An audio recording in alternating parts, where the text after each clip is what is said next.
गुरु तुम हो ज्ञानी ज्ञान के दाता, मुनि गुरुवर को करके प्रणाम गाऊं मैं सुबह शाम।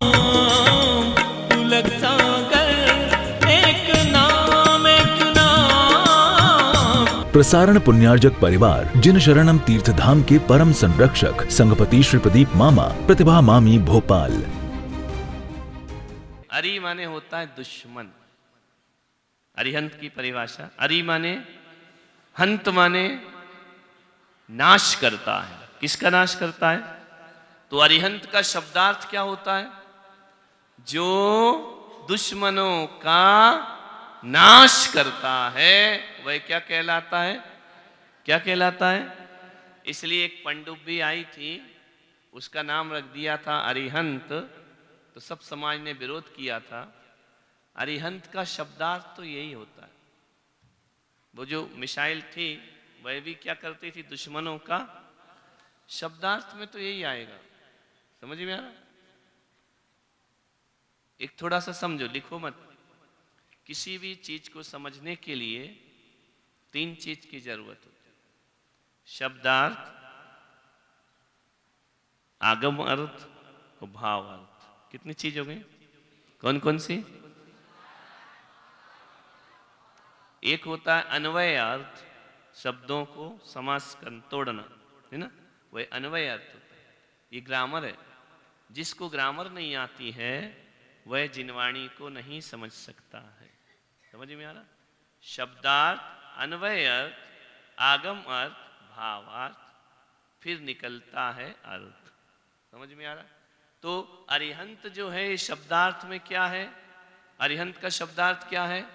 जो दुश्मन को हंत माने मारता है, नाश करता है, वह अरिहंत होता है। अब तुम सोचो कि हमने अपने दुश्मन को मार दिया, अमेरिका ने लादेन को मार दिया, तो अमेरिका क्या बन गया? शब्दार्थ से तो अरिहंत बन गया वो। समझ में आ रहा? शब्दार्थ से क्या बन गया? शब्द तो वही बोल रहा है ना? मोदी ने मार दिया दुश्मनों को रात में, है ना? तो क्या बन गए मोदी? शब्दों के अनुसार तो बन गए, है ना? तुमने अपनी देवरानी को जम के दिया, क्या बन गई? अरिहंत। शब्दों से तो अरिहंत हो गए। लेकिन जैन दर्शन शब्दार्थों को नहीं मानता। अब अरि माने दुश्मन। अब जैन दर्शन पूछेगा दुश्मन कौन? एक देश का भी दुश्मन होता है, एक हमारा व्यक्तिगत दुश्मन भी होता है, एक समाज में भी दुश्मन होता है, एक स्कूल में भी दुश्मन होता है, एक दोस्त भी दुश्मन होता है, कभी कभी रिश्ते भी दुश्मन बन जाते हैं। कौन से दुश्मन को मारूं? है ना? शब्दार्थ तो यही बोले, जो दुश्मन को मारे वो अरिहंत है। कौन से दुश्मन? अब अगला क्वेश्चन उठेगा। तो बोले आदमियों को, संसारी लोगों को मारने वाला नहीं। अरि माने शत्रु। हे आत्मा, तेरा शत्रु कौन है? कर्म मेरा शत्रु है। कौन है? अब कर्म शब्द कैसे आया? आगम से, है ना? शत्रु का अर्थ आगम में व्यक्तियों को नहीं बोला। किसको बोला है? अपने जो कर्म है।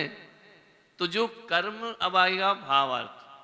जो कर्म रूपी शत्रु को मारते हैं वो। समझ आया विषय? नहीं आया? शब्दार्थ क्या होगा? उसमें कर्म नहीं आया। कर्म काय में आएगा? आगम में। आगम यानी जिनवाणी। जिनवाणी यानी शास्त्र। तुम्हारी जिनवाणी में शत्रु किसको बोला है? हमारी जिनवाणी में शत्रु कर्मों को बोला है।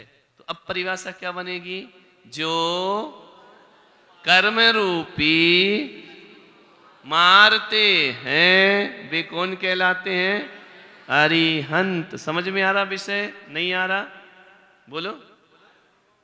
किसी ने महिषासुर को मार दिया, महिषासुर मर्दनी रणचंडी होती ना, तो वो अरिहंत हो गई क्या? उनने किसको मारा? राक्षसों को। भगवान कहते हैं राक्षसों को मारने वाला अरिहंत नहीं होता, जो कर्म रूपी शत्रुओं को मारता है वह क्या होता है? बिल्कुल दिमाग में फिट कर लेना, समझ में आ रहा? बिल्कुल आ जाना चाहिए। अरिहंत कौन? कर्म रूपी शब्द कहां से आया? आगम से। आगम अर्थ और शब्दार्थ दोनों मिलके क्या बन गए? भावार्थ। स्कूल में भावार्थ पढ़े कि नहीं पढ़े? ग्रामर इतनी तो पढ़ी होगी ना। भावार्थ, भावार्थ क्या बनेगा? जो कर्म रूपी शत्रुओं को मारते हैं वे क्या कहलाते हैं? कर्म रूपी शत्रु कितने हैं? लिंक एक के बाद एक। कितने हैं? कितने हैं? अब 8 को तो एक आदमी एक साथ मार नहीं सकता, है ना? तो कर्म रूपी शत्रु 8 हैं, उनको 4-4 में डिवाइड कर दो, है ना? किस में कर दो? कैसे डिवाइड करोगे? आप स्कूल में एग्जाम देने जाते हैं ना, परीक्षा में, कि नहीं जाते? तो पहले जो आता है उसे लिखते हो या जो नहीं आता उसमें लगे रहते हो? माने इजी, है ना, सरल सरल को पहले लिखते हो ना, वो कठिन वाले को नहीं। तो कठिन तो याद आ नहीं रहा और सरल वाला जा रहा है, पास होगे कि फेल? फेल हो जाओगे। परीक्षा में विद्यार्थी पहले उस पेपर को पढ़ता है, फिर जो इजी होता है उसको पहले करता, नहीं तो ये नंबर भी चले जाएंगे। याद रखो विद्यार्थियों, कैसे परीक्षा देना चाहिए, जो इजी हो उसको।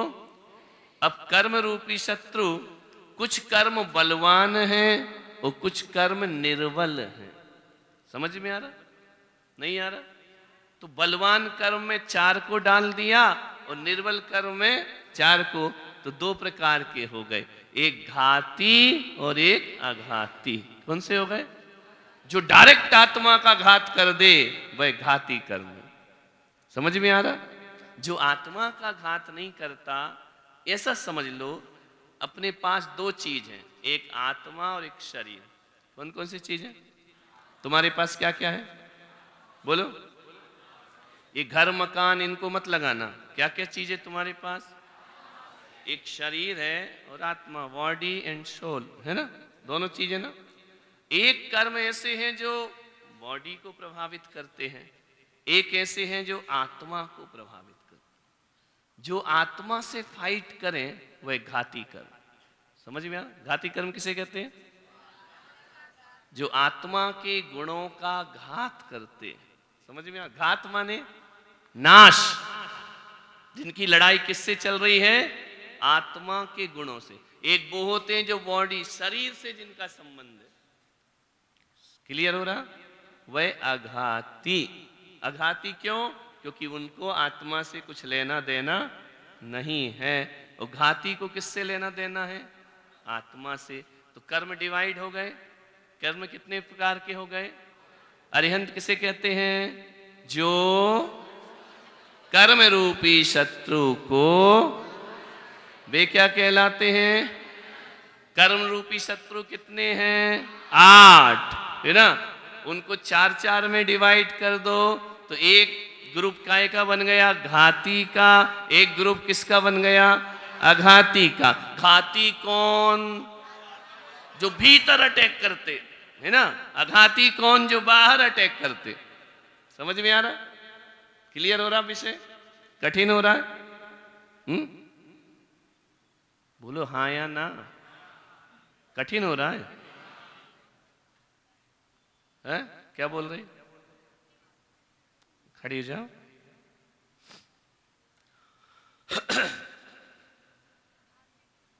Mic mic mic. हाँ। हाथी किसको कहते हैं? हाथी नहीं, हाथी। घाती। जो तुम्हारे पास कौन कौन सी चीजें? आत्मा और शरीर। जो आत्मा पर अटैक करे, आत्मा के गुणों का जो नाश करे वो घाती, और शरीर के गुणों का जो नाश करे वह। आ गया? क्लियर? तो 4 शरीर से रिलेटेड है और 4 आत्मा से रिलेटेड। समझ में आ रहा है? कठिन हो रहा है क्या? बोलो नहीं। क्लियर है? अब वो ज्ञानावर्णी तो वो बाद में बात करेंगे, अपन तो पहले घाती या घाती में परिभाषा याद करो। जो घाती कर्मों का नाश करते हैं वो कौन कहलाते हैं? जो घाती अघाती दोनों का नाश करते हैं वो सिद्ध कहलाते। समझ में आ रहा? क्लियर हुआ? नहीं आ रहा? क्या समझ में आया? अरिहंत कौन? जो चार घाती कर्मों का नाश करते हैं। घाती कर्म कौन? इंटरनल और एक्सटर्नल। दो तरह की दवाई होती ना। इंजेक्शन क्या है? इंटरनल। मलहम क्या है? लिखा रहता ना, external use only not for injection.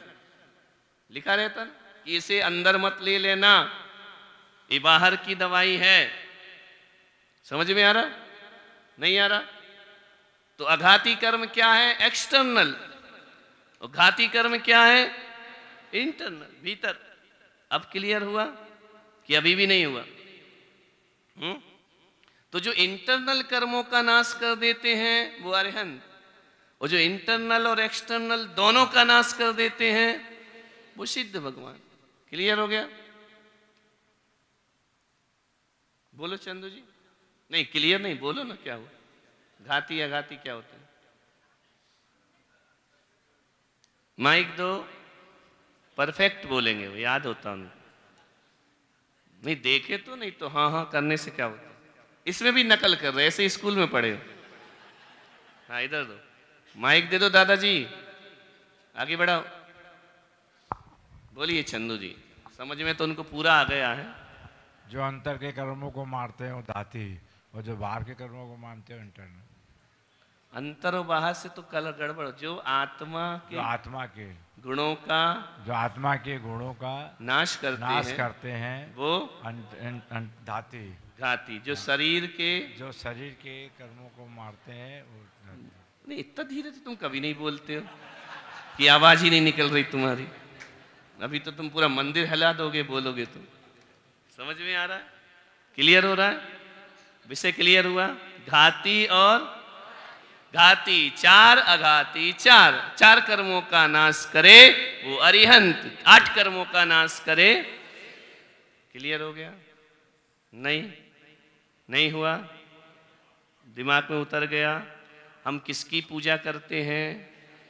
Arihant और कर्म रूपी शत्रु। जो कर्म रूपी शत्रु को मारते हैं वो अरिहंत हैं। ये कर्म शब्द कहां से आया? आगम के अर्थ से। शब्दार्थ से क्या आता है? जो शत्रु का नाश करे। समझ में आ रहा? क्लियर हो गई बात? आगे बढ़े? इतना हो गया क्लियर? फिर से रिपीट करते। जिनेंद्र कौन? जिन्होंने। जिनेंद्र कितने प्रकार के? कौन कौन से? अरिहंत कौन होते हैं? जिन्होंने 4 घाती कर्मों का। सिद्ध कौन होते हैं? अरिहंत सिद्ध कितने होते हैं? अनंतानंत किसे कहते हैं? भूतकाल, भविष्यकाल और वर्तमान काल। भूतकाल भी अनंत है, भविष्यकाल भी अनंत है, वर्तमान काल एक है। तीनों को जोड़ो तो क्या बन जाता है? अनंतानंत। समझ में आ रहा? इतना विषय समझ में आ गया? इसमें कुछ कठिन लगा? बोलो। बहुत होशियार है तुम लोग तो, पंडित बन गए। अब क्या बन गए? विद्वान 2 दिन में। समझ में आ रहा?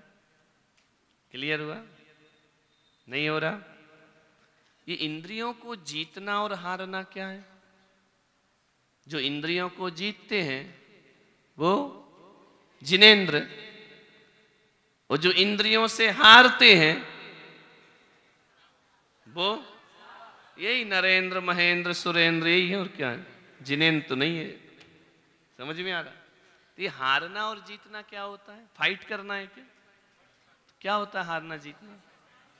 इंद्रियों को हारना क्या होता है और जीतना क्या होता है? बोलो। जो इंद्रियों की आकांक्षाओं को कंट्रोल कर सके उसे इंद्रियों को जीतना कहते हैं, और जो इंद्रियों की आकांक्षा को कंट्रोल ना कर सके उसे इंद्रियों को हारना कहते हैं। कंट्रोल तो संयम हो गया, है ना?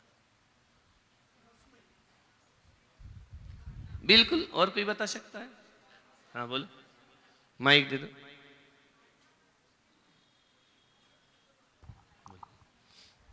नमोस्तु। जो 5 इंद्रियों को वश में करते हैं वही बस क्या होता है? वश मीन्स कंट्रोल। फिर वही बात, बस यानी कंट्रोल, बस माने बस, और क्या? हाँ बोलो।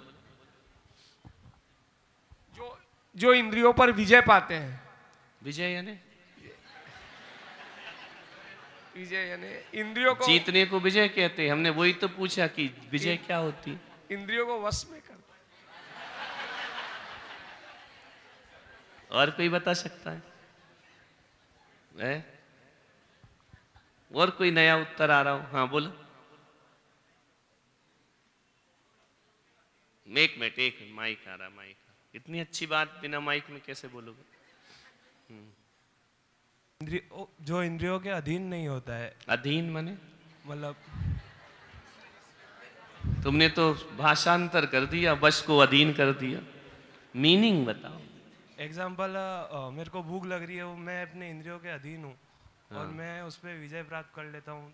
कैसे करोगे? उपवास करता हूँ, व्रत करता हूँ। तो तुमने भूख लग रही, उपवास कर लिया, तो तुम जिनेंद्र बन गए, है ना? ठीक है, कोशिश तो की उनने, प्रयास किया, है ना? माइक आगे पहुंचा दो, तुम वहीं बैठे रहो, है ना? हाँ बोलना है, बोलो।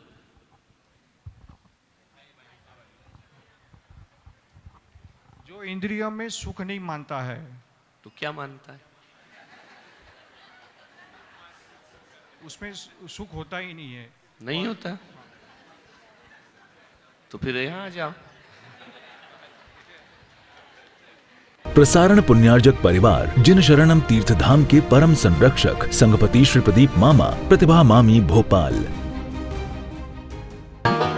गुरु तुम हो ज्ञानी, ज्ञान के दाता, मुनि गुरु